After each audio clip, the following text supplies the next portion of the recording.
and welcome back to our channel. So in today's video, which is part 8, we will be adding our materials on the bread box and also on the bread cloth.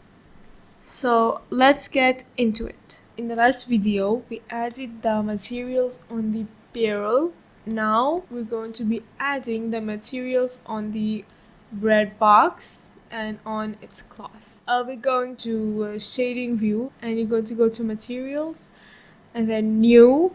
We're going to add a new material, of course, and I'm going to be making it dark brown, almost close to black.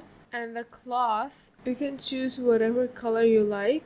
I will be doing like a dark brown. So this is going to be my color.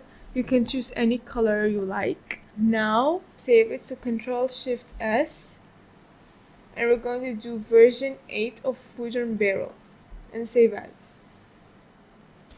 Like this, we have finished part 8 of our series of Food on Barrel.